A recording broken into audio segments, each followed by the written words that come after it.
இதே மாதிரி தான் அயோத்தியில வந்து ஆரம்பிச்சாங்க. கடைசியில கலவரமா முடிஞ்சிருச்சு.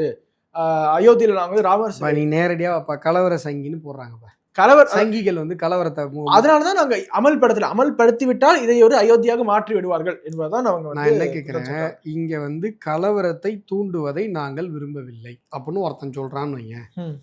உண்மையிலேயே அவன் வந்து நேர்மையானவனாக இருந்தால், உண்மையிலேயே அவன் மனிதனாக இருந்தால், அவன் மனுஷ பொறுப்பு இருந்தா, அவன் சாப்பிட்றது சாப்பாடா இருந்தா, அவன் எதுக்கு கோவப்பட்டிருக்கணும்? திருப்பரங்குன்றம் என்கிற வரலாற்று சிறப்புமிக்க அந்த மலையை சிக்கந்தர் மலை என்று அறிவித்து நாங்கள் போராட்டம் நடத்தினோம்னு ஒருத்தவங்க பண்ணாங்கல்ல.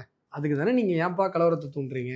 ஆயிரம் வருஷமா திருப்பரங்குன்றம் முருகருடைய மலை. முருகர் என்பது தமிழர்களுடைய முதல் கடவுள். அவருக்கான முதல் படை வீடு அது. திருப்பரங்குன்றம்னு இந்துக்கள் கும்பிட்டுட்டு இருக்காங்க. நீங்க அது மேல மசூதி இல்ல தம்பி, தர்கா. மசூதிக்கும் தர்காவுக்கும் நான் வித்தியாசம் சொல்றேன். ஏற்கனவே சொல்லியிருக்கேன் உன்ட்ட. வச்சிருக்கீங்க. அதையும் அவங்க வந்து ஒண்ணும் இது பண்ணிக்கல. இப்ப நீங்க போய் நான் சிக்கந்தர் மலைன்னு சொல்லுவேன்னு சொன்னா, இது தப்பா இல்லையான்னு நீ கேட்டிருக்கணும். அவன பார்த்து நீ கேட்கல.